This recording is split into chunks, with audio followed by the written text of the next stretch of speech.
Vamos passar ao nosso momento de edificação. Vamos à nossa série de mensagens. Nós estamos em uma sequência de mensagens com um tema geral chamado Eu Creio.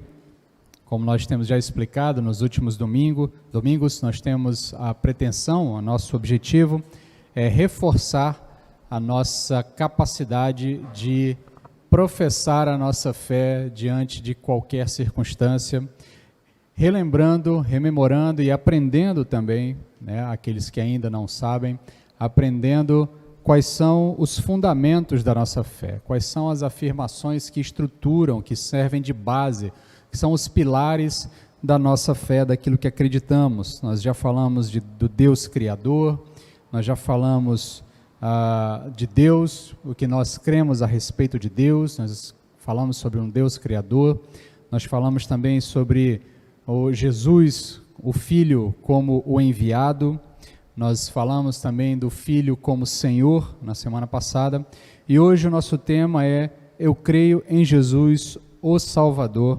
Nosso texto base é João, o Evangelho de João, capítulo 1, verso 29.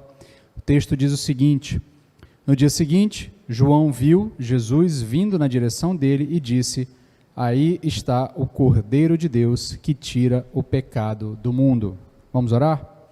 Senhor, fala conosco agora, Pai. Tem misericórdia de nós, abre os nossos ouvidos, atrai a nossa atenção, tira de nós tudo aquilo que pode tirar a nossa concentração nesse momento, que o Teu Santo Espírito afaste de nós tudo aquilo, toda distração. Aos meus irmãos que estão acompanhando de casa, os meus irmãos que estão acompanhando aqui presente, que eles possam agora ter a sua atenção atraída única e exclusivamente para a Tua Palavra que será anunciada.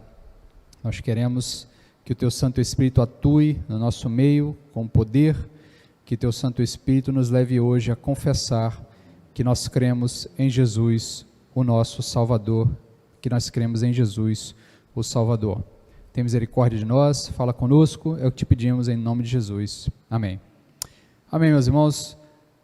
A grande maioria, acredito que todos, na verdade, não a grande maioria, mas acredito que todos conhecem a cidade do Rio de Janeiro, de alguma forma, nem que seja apenas pelas imagens ou pelas fotos, e todos conhecem uma estátua que fica lá no alto do Morro do Corcovado, é isso? Isso, no alto do Morro Corcovado, uma estátua que tem um nome chamado de o Cristo Redentor. Aquela estátua foi construída ali por ocasião do centenário da independência do Brasil, ou melhor, centenário da independência do Brasil, foi construída ali. A Arquidiocese do Rio de Janeiro fez um concurso ali, lançou ali uma série de eventos, arrecadou dinheiro, alguns artistas doaram algumas partes, e se construiu uma estátua, se eu não me engano ela tem 40 e poucos metros, se eu não me engano é isso, 38 metros de altura, equivalente a um prédio de 13 andares, ela fica virada para o Rio de Janeiro, de braços abertos, a cidade, e a ideia é que ele basicamente está abençoando o Rio de Janeiro, está protegendo o Rio de Janeiro. Inclusive o arcebispo da cidade, no dia da inauguração, ele disse que, ele falou uma frase de efeito, dizendo assim: Jesus Cristo vence, Jesus Cristo abençoa, Jesus Cristo guarda o Rio de Janeiro, e essa estátua é muito famosa e o nome dela é Cristo Redentor. Às vezes a gente fala do Cristo Redentor e a gente se esquece do que estamos falando, Nós temos tocado nesse ponto, ao longo dessa série de mensagens, de palavras que vão perdendo o sentido, portanto repetir, e a gente não se atenta, nós não nos atentamos ao significado dela. A palavra, o Cristo Redentor, basicamente uma versão, é uma forma de dizer Cristo, o Salvador. O Redentor é aquele que redime, é aquele que liberta, é aquele que salva. Redenção tem a ver com pagamento de preço e está ligado à ideia de comprar alguém de outro ou libertar alguém de outro. Quando um sequestrador sequestra uma pessoa, ele pede um pagamento, esse pagamento é uma redenção, esse pagamento é algo para libertar aquela pessoa. Então, nós temos lá uma estátua que hoje é uma das 7 maravilhas do mundo moderno, o Cristo Redentor, mas pouco nós entendemos o que de fato significa dizer que Jesus Cristo é um Redentor, ou que Jesus Cristo é o Salvador. A proposta dessa noite é que nós meditemos sobre essa expressão, sobre essa afirmação e entendamos, a partir do texto bíblico, o que significa dizer Jesus Cristo é o Salvador, Jesus Cristo é o Redentor. Por isso, eu quero convidar você a fazer um passeio por diversos textos bíblicos. Nós vamos construir um raciocínio, por isso eu peço a sua atenção. Nós vamos caminhar passo a passo, por etapas aqui, de maneira que você entenda o que a Bíblia nos fala sobre Jesus, o Salvador, e por que a Bíblia diz que Jesus é o Salvador, e por que nós cremos que Jesus é o Salvador. Primeira coisa que nós precisamos entender, o ponto de partida do nosso raciocínio, é entender que se nós estamos falando de Salvador, nós temos a ideia de Salvador pressupõe 2 coisas. Primeiro, que alguém precisa ser salvo, e segundo, que esse alguém não foi capaz de se salvar. Ele precisa de um Salvador, de alguém além dele para o salvar. Porque se cada um pudesse se libertar de todas as situações, a figura do Salvador não existiria. A figura do Salvador é para qualquer tipo de situação. Lembre-se agora dos filmes de super-heróis, dos filmes de heróis, dos filmes dos anos 80, em que o soldado, o guerreiro americano, sozinho enfrenta um exército inteiro. Por quê? Porque o exército ou lá os cidadãos não têm condição de enfrentar aquele exército. Lembra aí dos heróis fortões dos anos 80, né? Schwarzenegger, Stallone, Chuck Norris, todos esses, eles eram normalmente o exército de um homem só e eram os salvadores do evento que estava acontecendo no filme. Por quê? Porque aqueles que estavam na condição de perigo não tinham condições de resolver o problema por conta própria. Então, falar em Salvador, falar em um Salvador, pressupõe 2 coisas. Primeiro, alguém precisa ser salvo. Segundo, esse alguém não foi capaz de se salvar. Quando nós afirmamos que Jesus é o nosso Salvador, implicitamente nós estamos afirmando que precisávamos ser salvos e que não conseguimos nos salvar. Isso é interessante, porque as pessoas elas têm a tendência de reconhecer Jesus, até mesmo a figura histórica de Jesus, e até mesmo a figura espiritual, a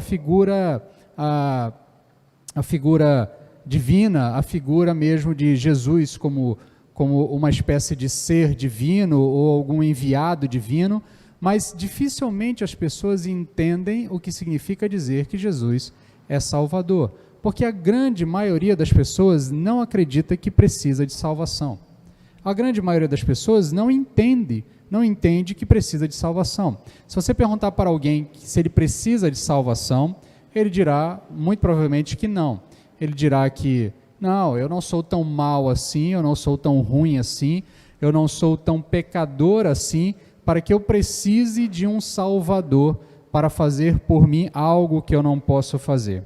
Até porque as religiões do mundo, de uma maneira geral, elas não pregam a ideia de um Salvador, elas pregam a ideia de salvação por méritos próprios, salvação por esforço próprio, salvação por algum tipo de ação própria. Esse é o padrão das religiões no mundo. O cristianismo se diferencia porque o cristianismo fala de um redentor, fala de um Salvador que vem fazer por nós aquilo que nós não temos condições de fazer.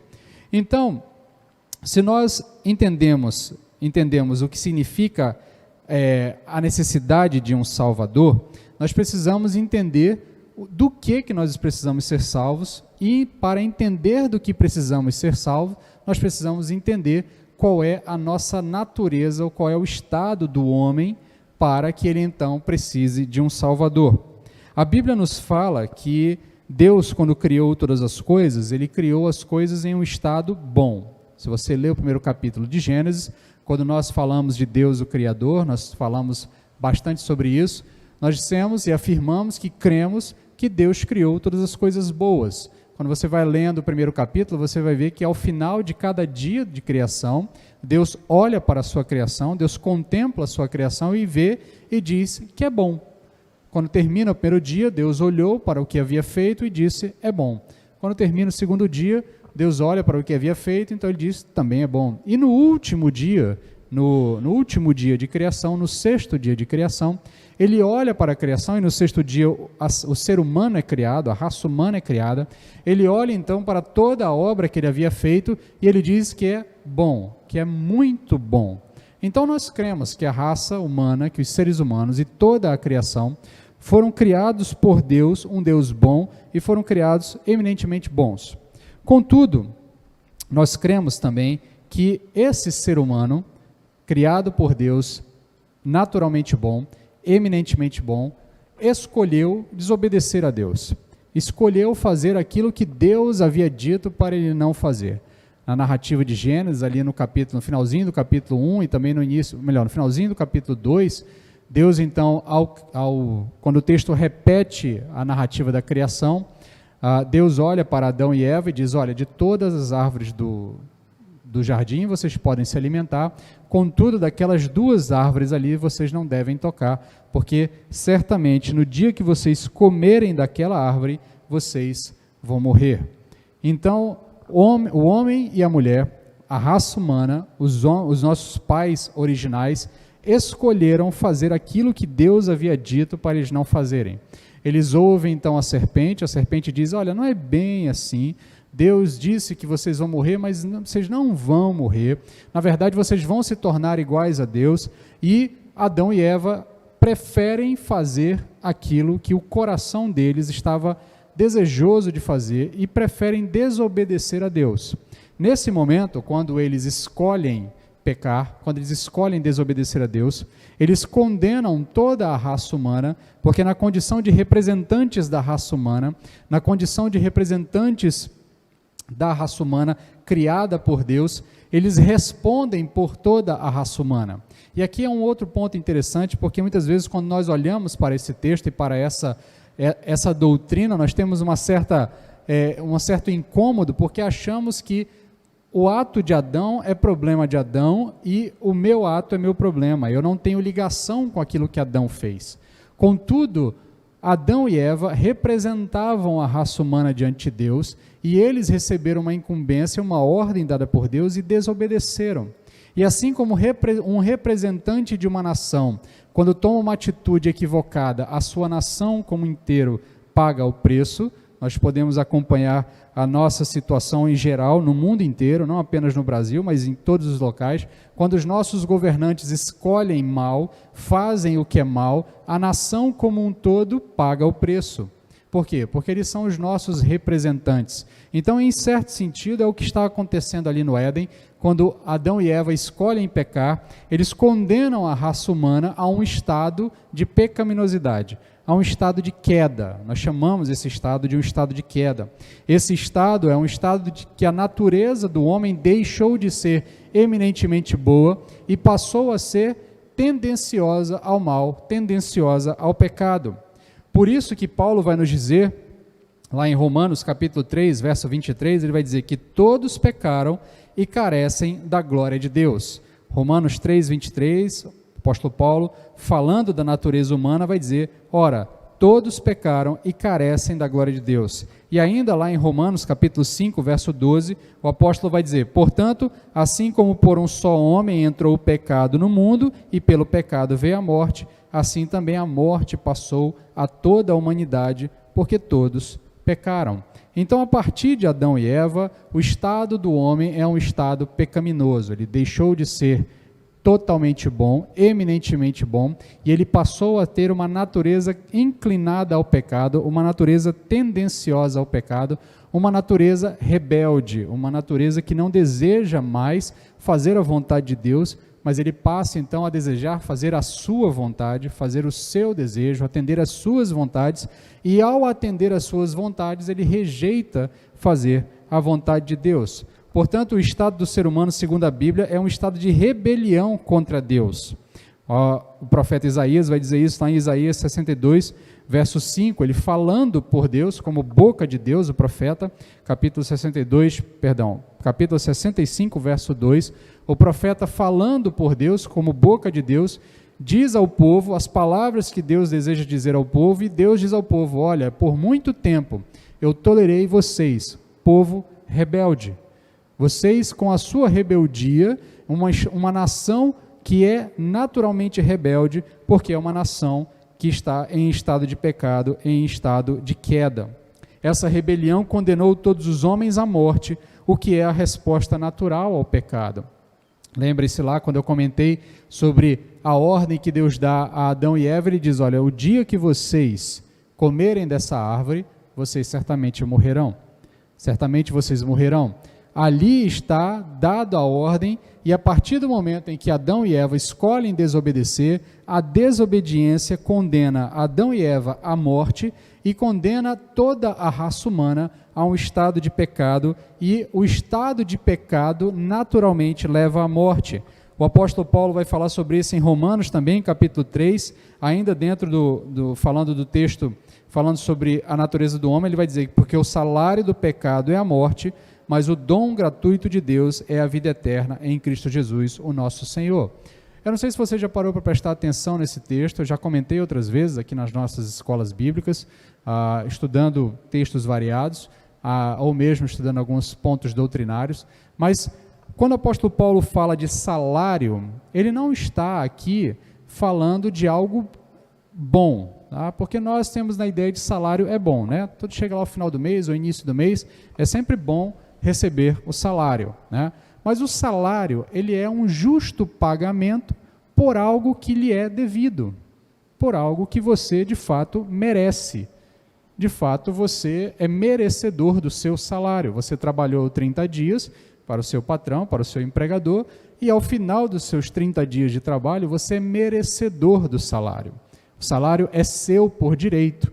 O seu patrão não pode negar o seu direito. Afinal de contas, você trabalhou 30 dias. E quando o apóstolo Paulo diz que o salário do pecado é a morte, o que ele está dizendo é o seguinte: todo pecador tem o direito, é merecedor da morte.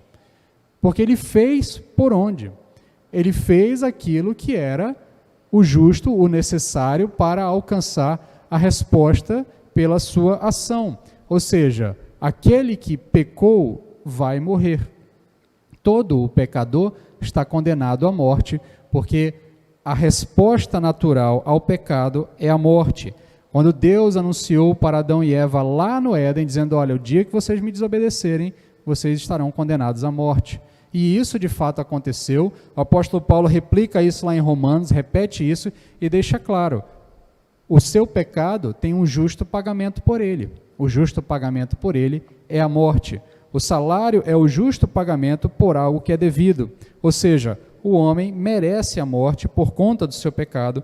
Por isso, todo ser humano nasce condenado a uma morte espiritual. A desobediência de Adão e de Eva gerou para a raça humana 3 tipos de mortes. Nós temos a morte, separação da alma e do corpo, aquela que todos experimentarão, a não ser aqueles que estejam vivos no momento em que Jesus Cristo voltar. Eles não experimentarão essa morte, a morte física, até porque o ser humano não foi criado para morrer, Deus não criou nada para se desfazer.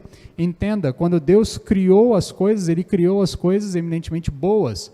A morte é algo ruim. A morte está associada ao pecado. Então, quando Deus criou Adão e Adão e Eva escolheram pecar, a morte entrou no mundo, como o apóstolo Paulo vai nos falar lá em Romanos. Então, a desobediência de Adão e Eva nos condena à morte física. Ela também nos condena à morte espiritual, que é a interrupção da comunhão com Deus. O ato seguinte de Deus falar com Adão e Eva é expulsar Adão e Eva do Éden, do paraíso, do jardim. Por quê? Porque não havia mais possibilidade de haver comunhão entre Deus e Adão e Eva. Por quê? Porque o pecado fazia essa distinção entre eles. O pecado impedia, o pecado, a desobediência, condenou a raça humana à morte espiritual, essa interrupção da comunhão com Deus. Deus mesmo vai falar ao povo dizendo, olha, o pecado de vocês cria um abismo entre eu e vocês. Não há possibilidade de nós termos comunhão, porque o pecado de vocês cria esse abismo, e eu, por ser santo, porque sou puro, não posso comungar, não posso me comunicar, não posso ter comunhão com aquilo que é falho, com aquilo que é pecado. E ainda a desobediência de nossos pais nos condenou à morte eterna, que é a interrupção eterna e definitiva da possibilidade de comunhão com Deus. Todos aqueles que morrem sem estar em Cristo Jesus, aqueles que morrem sem a redenção de seus pecados perante Deus, estão condenados a uma segunda morte. E essa segunda morte, nós vamos falar mais para frente, quando estivermos falando lá da doutrina das coisas que vão vir. Essa segunda morte é uma separação eterna de Deus e é a impossibilidade de ter qualquer tipo de comunhão com Deus ou qualquer tipo de solução para o seu problema eterno. Então, meus queridos, recapitulando o que nós estamos afirmando aqui. A Bíblia afirma que o homem foi criado bom. Esse homem escolheu pecar. Ao escolher pecar, ele condenou a si e a toda a sua descendência a um estado de morte, a um estado de separação de Deus, a um estado de desobediência, a uma natureza tendenciosa à desobediência, tendenciosa à rebeldia e, consequentemente, tendenciosa ao pecado. Esse é o estado que a natureza humana é apresentada dentro do texto bíblico. E como é que eu posso ter certeza de que o texto bíblico está me falando a verdade? Porque você pode já ter ouvido em algum momento que as pessoas dizem que não, na verdade, as pessoas nascem boas, é a sociedade que as corrompe. Ou as pessoas nascem boas, mas com o tempo elas aprendem a fazer o que é errado. Se você então pegar um grupo de pessoas e criá-los em uma sociedade imperfeita, eles naturalmente crescerão bons, porque o ser humano é eminentemente bom. Contudo, eu convido você, em um domingo à noite, um domingo que nós tenhamos aqui bastante crianças, a passar alguns minutos ou algumas horas ali com as nossas crianças dentro do berçário ou dentro do culto de crianças. Você vai perceber que crianças que ainda nem sabem falar, já sabem disputar brinquedos, já sabem fazer o mal, já sabem responder com egoísmo, já sabem inclusive mentir ou tentar enganar os adultos, sabendo que se eles fizerem determinada coisa, os adultos responderão de uma outra maneira. Aí você pode pensar, mas pastor, isso é problema de criação. É os pais, é a mãe que é falha, é o pai que é falho. Olha, meus queridos, eu tenho a tendência de achar que isso é uma desculpa nossa para não reconhecer a natureza da humanidade. Porque é impossível que pais estejam diante do bebê mentindo o tempo todo para que esse bebê aprenda sozinho, ou melhor, assistindo os pais a mentir ou a fazer o mal. É óbvio que existem casais, famílias que são desorganizadas e com isso as crianças sofrem mais. Mas você pode pegar famílias perfeitas, famílias bem organizadas, em que pais e mães que estão empenhados em dar uma boa educação e ainda assim você vai ver um nível de maldade ali na criança. Mesmo as crianças que ainda estão mamando, você percebe um nível de maldade ali. Quando a mãe tenta tirar o peito, ele agarra, ele faz ali uma birra, porque ele sabe que algo que lhe é prazeroso vai ser tirado. Então ele reage de maneira negativa. Isso é a natureza pecaminosa do homem se mostrando desde a infância. Porque o homem nasce em pecado. O salmista diz que em pecado ele foi concebido, e em pecado ele nasceu. Ele não está ali dizendo que a sua mãe era uma pessoa, uma mulher descontrolada, uma mulher sem pudor, uma mulher que não tinha respeito nem por ele, nem pelo seu marido. Muito pelo contrário, o salmista está reconhecendo a sua natureza. E ele diz que em pecado ele nasceu, e em pecado ele foi concebido. Por isso, meus queridos, nós podemos perceber nas pequenas crianças o comportamento maldoso, natural da nossa natureza pecaminosa, tendenciosa ao pecado.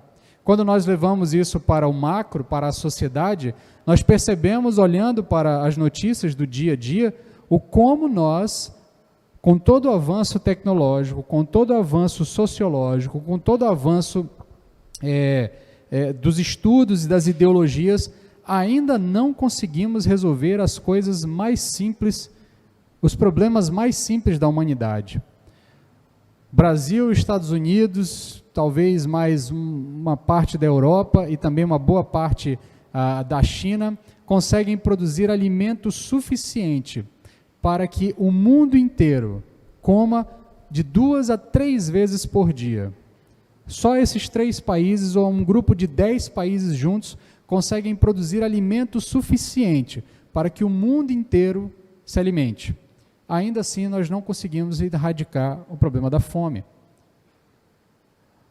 Nós conseguimos mandar equipamentos para Marte, nós conseguimos mandar uma sonda para os confins do nosso sistema solar, mas nós ainda não conseguimos erradicar o problema de doenças simples que afetam países como países ali do continente africano, e que muitas vezes o que grupos humanitários pedem é apenas para que nós possamos, no mínimo, dar a esse povo água potável, água que eles possam beber sem estar contaminada, sem ter algum tipo de fonte contaminada. E de onde vem esse problema da humanidade? É um problema do capitalismo? É um problema do socialismo? É um problema das ideologias? Não. O problema é da natureza do homem, que não deseja compartilhar aquilo que ele conquistou para si. Nós estamos acompanhando agora, nesse momento, a corrida dos grandes laboratórios pelo desenvolvimento da vacina em relação ao coronavírus. Se de fato nós estivéssemos preocupados com o bem-estar da humanidade, nós já teríamos juntado esses grandes laboratórios e resolvido o problema. Mas, na verdade, o problema de um é a solução para outro. Tem um ditado que diz que enquanto uns choram, outros vendem lenços. E é exatamente isso que está acontecendo nesse momento. Os laboratórios estão se juntando, ou melhor, estão trabalhando separadamente para ver qual é o que primeiro lança vacina, para ver qual que mais vai ganhar dinheiro nesse momento. Então, o que nós percebemos? A maldade do homem, o egoísmo do homem, a preocupação única e exclusivamente consigo mesmo, de fato se aflora e se amostra em todos, porque essa é a natureza do homem, porque essa é a natureza tendenciosa do homem, é a natureza pecaminosa do homem. Por isso, nós podemos perceber que a Bíblia, quando ela nos diz que o homem está espiritualmente morto, e ele está em um estado de queda, em um estado de corrupção por conta do pecado, ela está nos falando a verdade. Basta apenas olharmos os indícios ao nosso redor. Então, em síntese, em resumo, o pecado lançou um homem num estado de miséria, necessitando ser liberto dessa sina que lhe acomete. Ou seja, nós precisamos de salvação. Agora, nós entendemos o estado do homem. Entendemos que o homem precisa de salvação. Entendemos que esse homem precisa ser ajudado de alguma forma a sair desse estado em que ele se encontra. E aí agora nós vemos quais são as condições para essa salvação. O que o homem então pode fazer para ser liberto dessa condição, desse estado de rebelião natural com Deus? Nós retornamos novamente ao texto de Romanos, capítulo 5, o apóstolo Paulo diz o seguinte, lá no verso 14, Romanos 5, verso 14. No entanto, a morte reinou desde Adão até Moisés, mesmo sobre aqueles que não pecaram à semelhança da transgressão de Adão, o qual prefigurava aquele que havia de vir. O que o apóstolo Paulo está nos dizendo aqui? Ele faz uma citação, ele faz uma referência a Moisés. Ele diz que de Adão até Moisés, a morte reinou. Reinou por quê? Porque não havia nada que se contrapusesse ao reino da morte, ao domínio da morte. Mas em Moisés, algo aparece para se contrapor à morte. O que aparece em Moisés? A lei do Senhor. Deus se revela ao povo de Israel e revela a sua lei.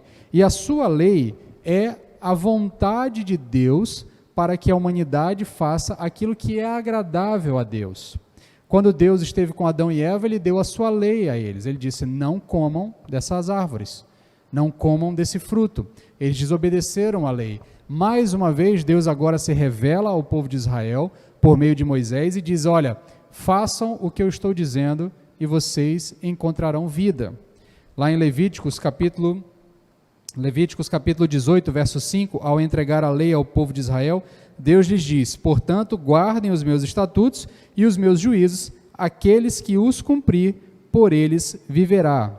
Paulo, lá em Romanos, comentando esse verso, ele vai dizer, Romanos capítulo 10, verso 5, Ora, Moisés escreveu que o homem que praticar a justiça decorrente da lei viverá por ela. Então, se o pecado e a desobediência nos garantem a morte, Deus nos apresenta uma solução. Qual é a solução? A sua lei. Se nós obedecermos à lei do Senhor, nós encontraremos vida, nós teremos vida. Se uma vez que nós cometemos pecado, o pecado nos condenou à morte, a obediência da lei do Senhor nos dará a condição à vida. Contudo, nem tudo são flores, porque Tiago, lá, o apóstolo Tiago, ou melhor, o irmão de Jesus, Tiago, o autor da carta, lá no capítulo 2, verso 10, vai dizer o seguinte: pois quem guarda toda a lei, mas tropeça em um só ponto, se torna culpado de todos os outros pontos. Então, o que nós concluímos é que não dá para guardar só parte da lei, mas tem que guardar toda a lei. Tem que guardar todos os pontos da lei. Não é possível guardar 99% da lei e falhar em 1%, porque se você falhar nesse 1%, você é condenado pelos outros 99% também. Essa é a lei do Senhor, esse é o padrão de Deus, esse é o padrão que Deus nos dá na sua lei. Contudo, a sua palavra é real, a sua palavra é verdadeira. Se você obedecer integralmente à lei, você vai encontrar vida. Se você obedecer integralmente à lei, você viverá. A palavra de Deus não é pegadinha, ele está falando sério. Ele está dizendo, se você cumprir a minha lei por completo, você encontrará vida. O problema é, como cumprir a lei do Senhor integralmente? Como cumprir todos os estatutos e não falhar em nenhum deles? As coisas se complicam um pouco mais porque Jesus Cristo, quando está comentando sobre a lei, ele diz o seguinte, lá em Mateus capítulo 5, 17 a 22 e de 27 a 28, ele diz o seguinte: não pensem que vim revogar a lei ou os profetas, não vim para revogar, mas para cumprir, porque em verdade lhes digo, até que o céu e a terra passem, nenhum i ou tio jamais passará da lei, até que tudo se cumpra. Aquele, pois, que desrespeitar um destes mandamentos, ainda que dos menores, e ensinar os outros a fazer o mesmo, será considerado mínimo no reino dos céus. Aquele, porém, que os observar e ensinar, esse será considerado grande no reino dos céus. Porque eu afirmo que, se a justiça de vocês não exceder em muito dos escribas e fariseus, jamais entrarão no reino dos céus. Verso 21, vocês ouviram o que foi dito a vocês, que foi dito aos antigos, não mate. E ainda, quem matar estará sujeito ao julgamento. Porém, lhes digo que todo aquele que se irar contra o seu irmão está sujeito a julgamento. E quem insultar o seu irmão estará sujeito a julgamento do tribunal. E quem chamar de tolo estará sujeito ao inferno de fogo. Vocês ouviram o que foi dito, não cometa adultério. Eu, porém, lhes digo, tudo o que olhar para uma mulher com intenção impura já cometeu adultério com ela no seu coração. Novamente, o que nós podemos concluir é que a lei deve ser obedecida não só externamente, de maneira integral, mas internamente. Não dá para obedecer a lei só com as minhas ações. Eu tenho que obedecer a lei com as minhas ações e com a minha intenção. Aqui as coisas começam a se complicar por demais. Afinal de contas, quem é que pode controlar o seu olhar 24 horas por dia? Quem é que pode controlar a sua mente 24 horas por dia? Quem é que pode controlar a sua boca 24 horas por dia? Tiago, novamente falando sobre controle, fala o controle da língua, ele diz, olha, a língua é o pequeno órgão, mas ele é o suficiente para destruir tudo. Ela é como uma centelha de fogo no meio de um monte de palha seca. Basta uma palavrinha para iniciar um tormento, para iniciar um incêndio. E quantas vezes nós falamos uma pequena palavrinha e com isso desencadeamos uma série de pecados. E os nossos pensamentos que em flashes de segundos nos fazem pensar e desejar aquilo que não deveríamos nem pensar e nem desejar. Já estamos em pecado, já fomos condenados pela lei. Então, isso nos mostra que cumprir a lei não é fácil. Cumprir a lei, embora seja a solução que Deus nos deu, é talvez a solução mais difícil, talvez seja uma solução impossível, e é o ponto que nós caminhamos no texto bíblico, nós percebemos que se torna de fato impossível fazer tudo aquilo que Deus determinou para nós, porque a nossa natureza é tendenciosa a estar o tempo todo querendo desobedecer essa lei. Ainda que nós entendamos que é boa e perfeita e agradável e nos dará vida, o nosso coração pecaminoso sempre nos leva a tropeçar em um pequeno ponto da lei. e quando nós tropeçamos nesse pequeno ponto, nós estamos condenados por toda a lei. Diante disso, a nossa situação é calamitosa, é periclitante, nós estamos em uma situação basicamente sem solução. Nós podemos agora tentar pensar em outras opções. Eu posso pensar, bem, eu não consigo cumprir toda a lei, mas de repente, se eu oferecer alguma coisa a Deus, quem sabe Deus não se esquece da minha falha? Quem sabe Deus não fica um pouco mais amável para comigo? Eu olho para as outras nações, para os outros povos e para as outras religiões, e as pessoas falam em algum tipo de obra, em algum tipo de sacrifício, em algum tipo de esforço pessoal, e com esse esforço eu consiga talvez conquistar um pouco da graça de Deus, e Deus então olhe para mim com menos rigor e abone a minha situação e talvez ignore a minha incapacidade de fazer a vontade dele. Então eu penso que talvez eu possa me aproximar de Deus e resolver o meu problema com obras. Aí o apóstolo Paulo em Efésios vem e nos dá um banho de água fria dizendo o seguinte: porque pela graça vocês são salvos mediante a fé, e isso não vem de vós, é dom de Deus, não de obras, para que ninguém se glorie. Ou seja, não dá para ser salvo por meio de obras. Então, considerando que a nossa natureza é pecaminosa desde o nascimento, e portanto estamos condenados à morte por conta disso, considerando que a única solução que temos é viver de acordo com a lei do Senhor, porém de acordo com toda a lei, não só externamente, mas também internamente, e isso parece ser impossível, considerando que tentar agradar a Deus com boas obras, bom comportamento, não é o suficiente, conforme o apóstolo Paulo nos diz, tanto em Efésios quanto em Gálatas, a conclusão que nós chegamos é que a nossa situação é calamitosa, que nós precisamos de ajuda, e a nossa pergunta final é: quem é que pode nos ajudar? Quem é que pode fazer por nós alguma coisa? Porque se eu não tenho condições de fazer, por que o irmão teria condição de fazer? Porque se ele pecar em um ponto da lei, ele condena a si próprio e a todos nós. Se eu pecar em um ponto da lei, eu condeno a mim e condeno a todos que dependem de mim. Então, a nossa situação é de fato periclitosa. A situação do homem é uma situação desesperançosa.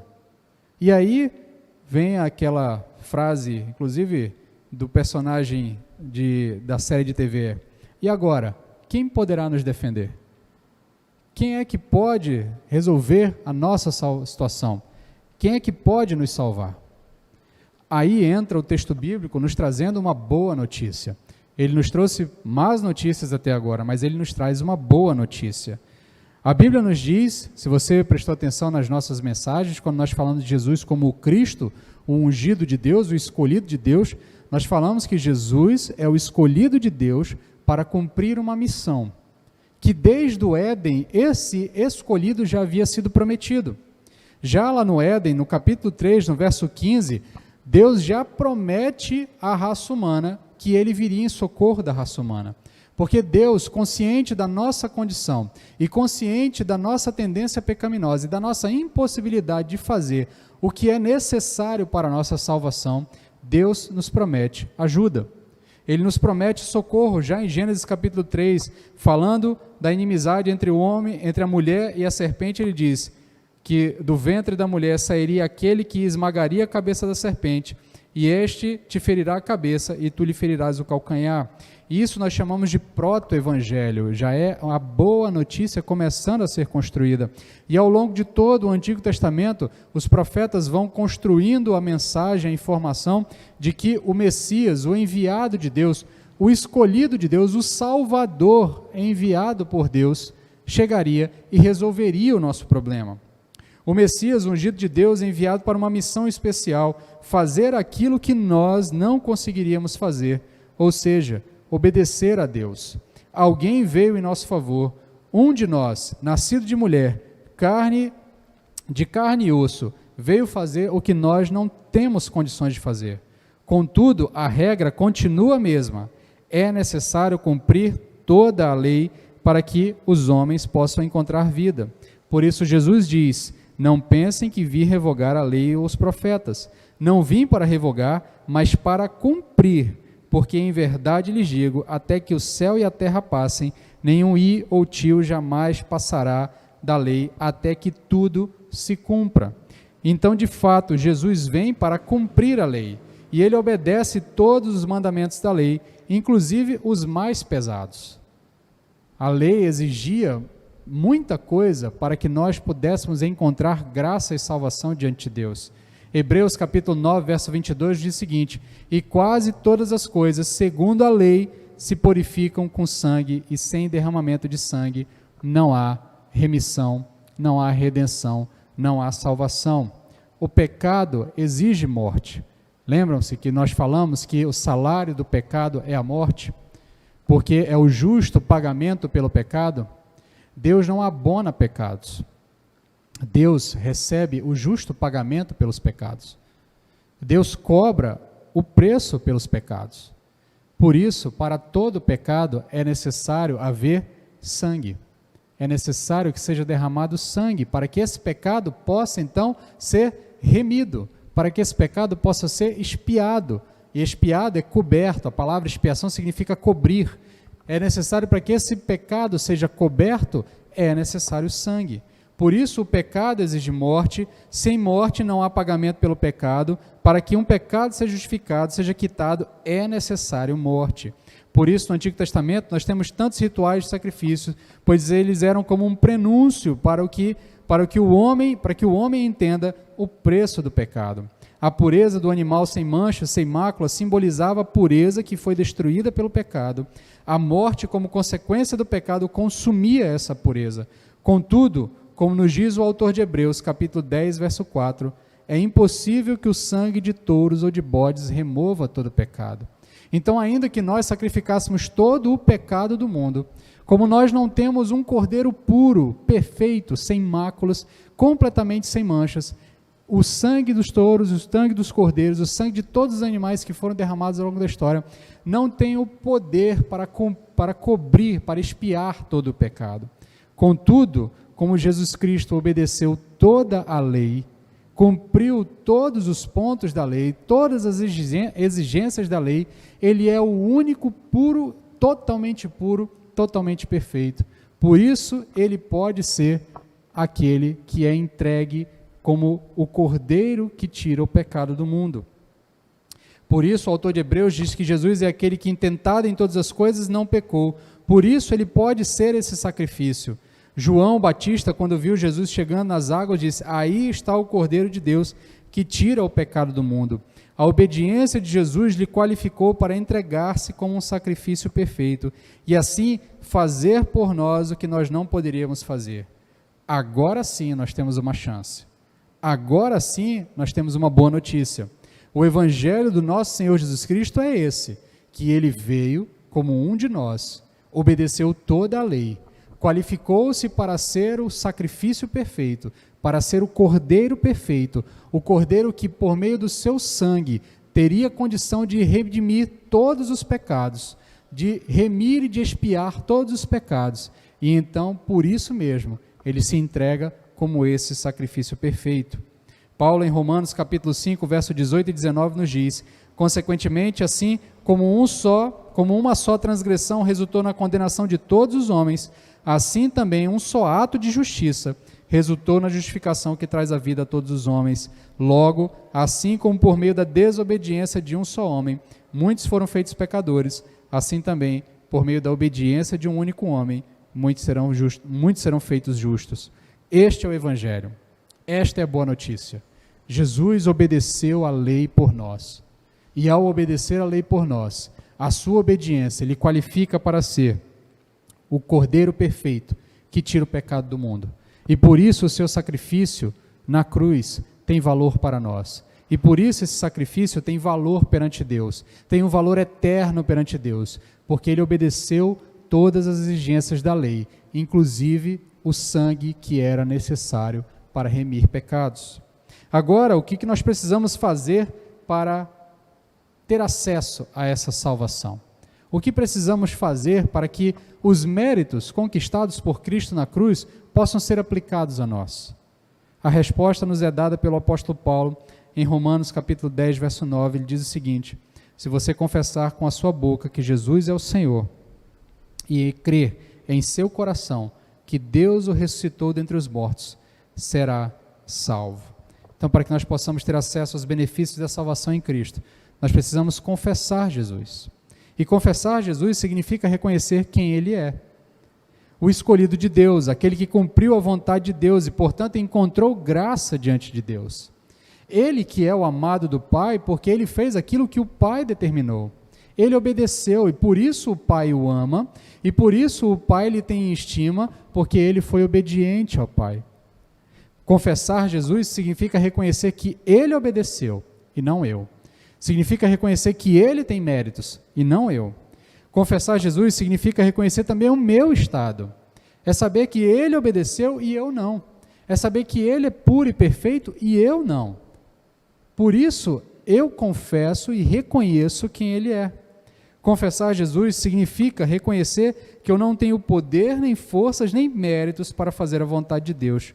Por isso, eu me submeto ao único que pode fazer a vontade de Deus. E o único que pode fazer a vontade de Deus é o seu Filho, que obedeceu integralmente à lei, cumpriu todas as exigências da lei. Crer no coração significa depositar toda a nossa esperança na obra de Cristo e acreditar de todo o coração que o fato dele ter ressuscitado dentre os mortos é a nossa garantia de que Deus o aprovou, de que Deus aprovou a sua obra. Por que Cristo ressurge dentre os mortos? Porque a morte não tem poder sobre aquele que obedece à lei. Lembre-se lá no início da palavra, quando eu disse, em Levíticos, quando Deus entrega a lei ao povo, ele diz: cumpram os meus estatutos e vocês viverão. O apóstolo Paulo, quando vai comentar o texto, ele diz: aquele que cumpre a lei, por meio da obediência da lei, encontrará vida. Porque Cristo obedeceu à lei, a morte não tem poder sobre ele, porque a morte é um justo pagamento ao pecado. Se Cristo não tem pecados, a morte não tem poder sobre ele. A morte não tem direito sobre ele, por isso ele ressurge dentre os mortos, porque a morte não pôde segurá-lo. E quando ele entrega o seu sangue é o suficiente para remir todos os pecados de todo aquele que o confessa como Senhor e Salvador e crê em seu coração que Deus o ressuscitou dentre os mortos. Crer com o coração é crer que aquele que nos disse: aquele que crê em mim tem a vida eterna, é verdadeiro em tudo o que faz. E eu quero finalizar com as palavras do autor de Hebreus, quando comentando sobre esse sacrifício perfeito de Cristo nos diz: como escaparemos nós se negligenciarmos tão grande salvação? Esta salvação, primeiramente anunciada pelo Senhor, foi-nos confirmada pelos que ouviram. Hebreus capítulo 2, verso 3. Então, o que significa dizer que Jesus Cristo é o Salvador?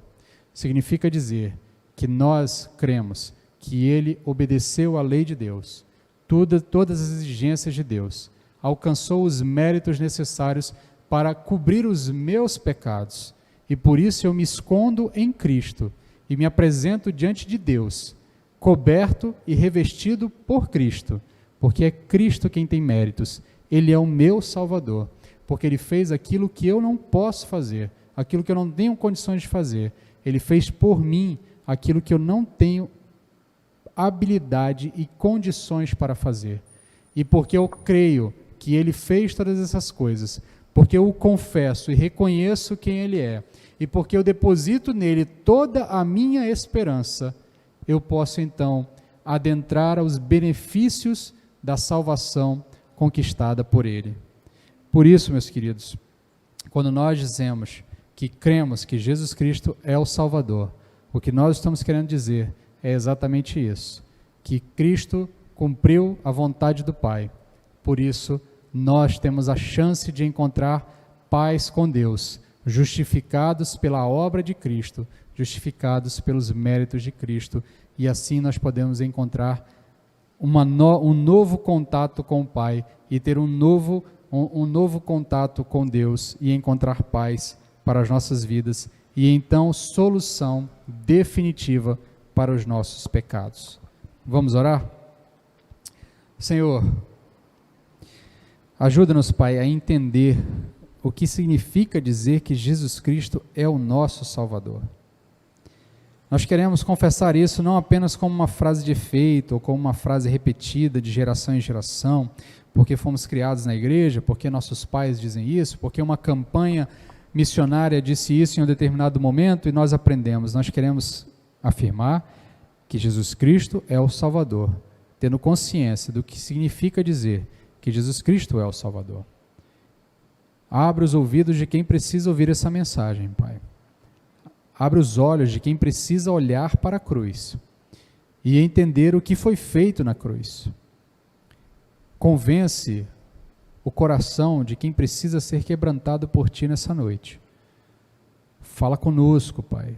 Molda-nos à imagem e semelhança do nosso Salvador, porque nós cremos que Ele foi o único que fez toda a Tua vontade.